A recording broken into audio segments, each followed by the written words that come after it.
भारतीय इतिहास की शुरुआत को सिंधु घाटी की सभ्यता या फिर बौद्ध काल से जोड़कर नहीं देखा जा सकता। कुछ इतिहासकार इसे सिकंदर के भारत आगमन से जोड़कर देखते हैं। आज जिसे हम भारतीय इतिहास का प्राचीन काल कहते हैं, दरअसल वह मध्यकाल था, और जिसे मध्यकाल कहते हैं वह राजपूत काल है। तब प्राचीन भारत के इतिहास को जानना जरूरी है। यदि हम मेहरगढ़ संस्कृति और सभ्यता की बात करें तो वह लगभग 7000 से 3300 ईसा पूर्व अस्तित्व में थी, जबकि सिंधु घाटी सभ्यता 3300 से 1700 ईसा पूर्व अस्तित्व में थी। प्राचीन भारत के इतिहास की शुरुआत 1200 ईसा पूर्व से 240 ईसा पूर्व के बीच नहीं हुई थी। यदि हम धार्मिक इतिहास के लाखों वर्ष प्राचीन इतिहास को न भी माने तो संस्कृत और कई प्राचीन भाषाओं के इतिहास के तथ्यों के अनुसार प्राचीन भारत के इतिहास की शुरुआत लगभग 13000 ईसा पूर्व हुई थी, अर्थात आज से 15000 वर्ष पूर्व। उक्त 15000 वर्षों में भारत ने जहां एक और हिमयुग देखा है तो वहीं उसने जल प्रलय को भी झेला है। उस दौर में भारत इतना उन्नत, विकसित और सभ्य समाज था जैसा कि आज देखने को मिलता है। इसके अलावा ऐसी कई प्राकृतिक आपदाओं का जिक्र और राजाओं की वंशावली का वर्णन है जिससे भारत के प्राचीन इतिहास की झलक मिलती है। आओ हम जानते हैं प्राचीन भारत के ऐसे 10 रहस्य जिस पर अब विज्ञान भी शोध करने लगा है और अब वह भी इसे सच मानता है। प्रथम जीव और मानव की जन्मस्थली। कुछ विद्वान मानते हैं कि जब अफ्रीका, अमेरिका और ऑस्ट्रेलिया एक थे तब भारत के एक हिस्से मात्र में डायनासोरों का राज था, लेकिन 50 करोड़ वर्ष पूर्व वह युग बीत गया। प्रथम जीव की उत्पत्ति धरती के पेंजिया भूखंड काल में गोंडवाना भूमि पर हुई थी। गोंडवाना महाद्वीप एक ऐतिहासिक महाद्वीप था। भूवैज्ञानिकों के अनुसार लगभग 50 करोड़ वर्ष पहले पृथ्वी पर 2 महाद्वीप ही थे। उक्त 2 महाद्वीपों को वैज्ञानिकों ने 2 नाम दिए। एक का नाम था गोंडवाना लैंड और दूसरे का नाम लॉरेशिया लैंड। गोंडवाना लैंड दक्षिण गोलार्ध में था और उसके टूटने से अंटार्कटिका, ऑस्ट्रेलिया, दक्षिणी अमेरिका और अफ्रीका महाद्वीप का निर्माण हुआ। गोंडवाना लैंड के कुछ हिस्से लॉरेशिया के कुछ हिस्सों से जुड़ गए, जिनमें अरब प्रायद्वीप और भारतीय उपमहाद्वीप हैं। गोंडवाना लैंड का नाम भारत के गोंडवाना प्रदेश के नाम पर रखा गया है क्योंकि यहाँ शुरुआती जीवन के प्रमाण मिले हैं। फिर 13 करोड़ साल पहले जब यह धरती 5 द्वीपों वाली बन गई तब जीव जगत का विस्तार हुआ। उसी विस्तार क्रम में आगे चलकर कुछ लाख वर्ष पूर्व मानव की उत्पत्ति हुई। जीवन का विकास सर्वप्रथम भारतीय दक्षिण प्रायद्वीप में नर्मदा नदी के तट पर हुआ, जो विश्व की सर्वप्रथम नदी है। यहाँ डायनासोरों के सबसे प्राचीन अंडे एवं जीवाश्म प्राप्त हुए हैं। भारत के सबसे पुरातन आदिवासी गोंडवाना प्रदेश के गोंड संप्रदाय की पुराख्याओं में भी यही तथ्य वर्णित है। गोंडवाना मध्य भारत का ऐतिहासिक क्षेत्र है जिसमें मध्य प्रदेश, छत्तीसगढ़, आंध्र प्रदेश और महाराष्ट्र राज्य के हिस्से शामिल हैं। गोंड नाम की जाति आर्य धर्म की प्राचीन जातियों में से एक है जो द्रविड़ समूह से आती है। उल्लेखनीय है कि आर्य नाम की कोई जाति नहीं होती थी। जो भी जाति आर्य धर्म का पालन करती थी उसे आर्य कहा जाता था। पहला मानव। प्राचीन भारत के इतिहास के अनुसार मानव कई बार बना और कई बार फना हो गया। एक मनवंतर के काल तक मानव सभ्यता जीवित रहती है और फिर वह काल बीत जाने पर संपूर्ण धरती अपनी प्रारंभिक अवस्था में पहुंच जाती है। लेकिन यह तो हुई धर्म की बात, इसमें सत्य और तथ्य कितना है? दुनिया व भारत के सभी ग्रंथ यही मानते हैं कि मानव की उत्पत्ति भारत में हुई थी। हालांकि भारतीय ग्रंथों में मानव की उत्पत्ति के 2 सिद्धांत मिलते हैं। पहला, मानव को ब्रह्मा ने बनाया था और दूसरा, मनुष्य का जन्म क्रम विकास का परिणाम है। प्राचीन काल में मनुष्य आज के मनुष्य जैसा नहीं था। जलवायु परिवर्तन के चलते उसमें भी बदलाव होते गए। हालांकि ग्रंथ कहते हैं कि इस मनवंतर के पहले मानव की उत्पत्ति वितस्ता नदी की शाखा देविका नदी के तट पर हुई थी। यह नदी कश्मीर में है। वेद के अनुसार प्रजापतियों के पुत्रों से ही धरती पर मानव की आबादी हुई। आज धरती पर जितने भी मनुष्य हैं सभी प्रजापतियों की संतानें हैं। संस्कृत भाषा और ब्राह्मी लिपि। संस्कृत विश्व की सबसे प्राचीन भाषा है तथा समस्त भारतीय भाषाओं की जननी है। संस्कृत का शाब्दिक अर्थ है परिपूर्ण भाषा। संस्कृत से पहले दुनिया छोटी छोटी टूटी फूटी बोलियों में बंटी थी, जिनका कोई व्याकरण नहीं था और जिनका कोई भाषा कोश भी नहीं था। कुछ बोलियों ने संस्कृत को देखकर खुद को विकसित किया और वे भी एक भाषा बन गई। ब्राह्मी और देवनागरी लिपि। भाषा को लिपियों में लिखने का प्रचलन भारत में ही शुरू हुआ। भारत से इसे सुमेरियन, बेबीलोनियन और यूनानी लोगों ने सीखा। प्राचीन काल में ब्राह्मी और देवनागरी लिपि का प्रचलन था। ब्राह्मी और देवनागरी लिपियों से ही दुनिया भर की अन्य लिपियों का जन्म हुआ। ब्राह्मी लिपि एक प्राचीन लिपि है जिससे कई एशियाई लिपियों का विकास हुआ है। महान सम्राट अशोक ने ब्राह्मी लिपि को धम्म लिपि नाम दिया था। ब्राह्मी लिपि को देवनागरी लिपि से भी प्राचीन माना जाता है। कहा जाता है कि यह प्राचीन सिंधु सरस्वती लिपि से निकली लिपि है। हड़प्पा संस्कृति के लोग इस लिपि का इस्तेमाल करते थे। तब संस्कृत भाषा को भी इसी लिपि में लिखा जाता था। शोधकर्ताओं के अनुसार देवनागरी, बांग्ला लिपि, उड़िया लिपि, गुजराती लिपि, गुरुमुखी, तमिल लिपि, मलयालम लिपि, सिन्हल लिपि, कन्नड़ लिपि, तेलुगु लिपि, तिब्बती लिपि, रंजना, प्रचलित नेपाल, भुंजीमोल, कोरियाली, थाई, बर्मेली, लाओ, खमेर, जावानीज, खुदाबादी लिपि, यूनानी लिपि आदि सभी लिपियों की जननी है ब्राह्मी लिपि।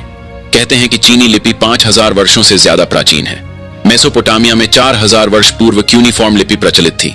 इसी तरह भारतीय लिपि ब्राह्मी के बारे में भी कहा जाता है। जैन पौराणिक कथाओं में वर्णन है कि सभ्यता को मानवता तक लाने वाले पहले तीर्थंकर आर्षपदेव की एक बेटी जिसका नाम ब्राह्मी था, और कहा जाता है कि उसी ने लेखन की खोज की। यही कारण है कि उसे ज्ञान की देवी सरस्वती के साथ जोड़ते हैं। हिंदू धर्म में सरस्वती को शारदा भी कहा जाता है, जो ब्राह्मी से उद्भूत उस लिपि से संबंधित है जो करीब 1500 वर्ष से अधिक पुरानी है। केरल के एर्नाकुलम जिले में कलादी के समीप कोट्टानम थोड़ू के आसपास के इलाकों से मिली कुछ कलात्मक वस्तुओं पर ब्राह्मी लिपि खुदी हुई पाई गई है, जो नवपाषाण कालीन है। ये खोज इलाके में महापाषाण और नवपाषाण संस्कृति के अस्तित्व पर प्रकाश डालती है। पत्थर से बनी इन वस्तुओं का अध्ययन विश्वविद्यालय अनुदान आयोग के वैज्ञानिक और केरल विश्वविद्यालय के इतिहास विभाग के पुरातत्वविद पी राजेंद्रन द्वारा किया गया।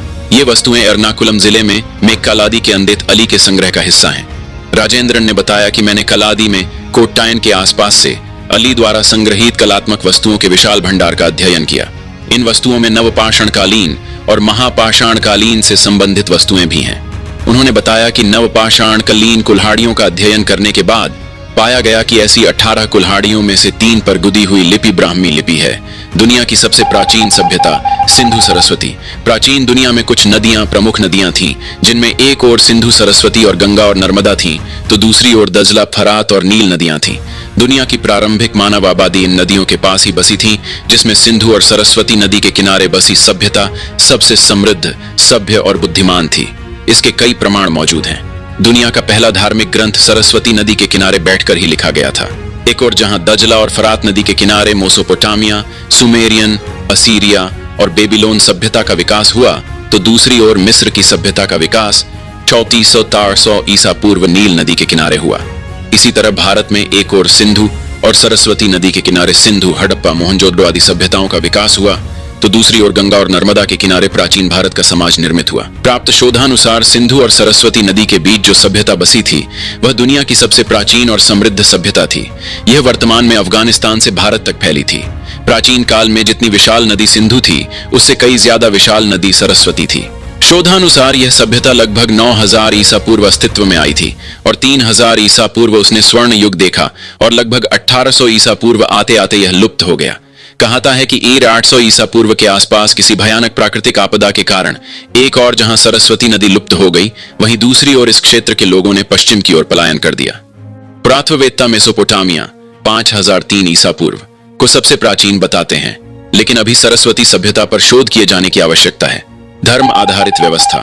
सैकड़ों हजार वर्ष पूर्व लोग कबीले, समुदाय, घुमंतु, वनवासी आदि में रहकर जीवन यापन करते थे और उनकी भिन्न भिन्न विचारधाराएं थीं। उनके पास कोई स्पष्ट न तो शासन व्यवस्था थी और न ही कोई सामाजिक व्यवस्था। परिवार, संस्कार और धर्म की समझ तो बिल्कुल नहीं थी। ऐसे में भारतीय हिमालयीन क्षेत्र में कुछ मुट्ठी भर लोग थे जो इस संबंध में सोचते थे। उन्होंने ही वेद को सुना और उसे मानव समाज को सुनाया। जब कई मानव समूह 5000 साल पहले ही घुमंतु, वनवासी या जंगलवासी थे, भारतीय सिंधु घाटी में हड़प्पा संस्कृति की स्थापना हो चुकी थी। उल्लेखनीय है कि प्राचीन काल से ही भारतीय समाज कबीले में नहीं रहा, वह एक बृहत्तर और विशेष समुदाय में ही रहा। धर्म और सभ्यता का आविष्कारक देश भारत, दुनिया भर की प्राचीन सभ्यताओं से हिंदू धर्म का क्या कनेक्शन था, या कि संपूर्ण धरती पर हिंदू वैदिक धर्म ने ही लोगों को सभ्य बनाने के लिए अलग अलग क्षेत्रों में धार्मिक विचारधारा की नए नए रूप में स्थापना की थी। आज दुनिया भर की धार्मिक संस्कृति और समाज में हिंदू धर्म की झलक देखी जा सकती है, चाहे वह यहूदी धर्म हो, पारसी धर्म हो या ईसाई इस्लाम धर्म हो। विश्व की प्राचीन सभ्यताएं और हिंदू धर्म। जानिए रहस्य।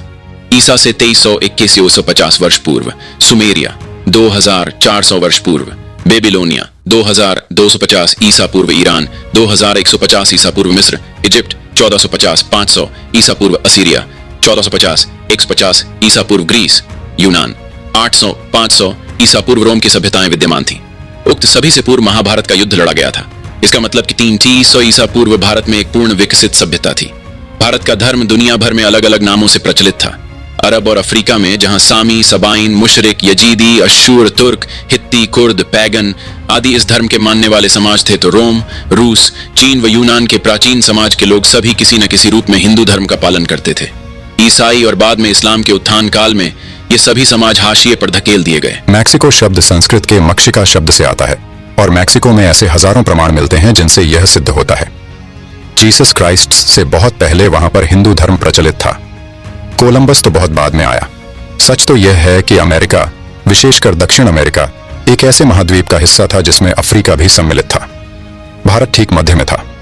अफ्रीका में 6000 वर्ष पुराना एक शिव मंदिर पाया गया और चीन, इंडोनेशिया, मलेशिया, लाओस, जापान में हजारों वर्ष पुरानी विष्णु, राम और हनुमान की प्रतिमाएं मिलना इस बात के सबूत हैं कि हिंदू धर्म संपूर्ण धरती पर था।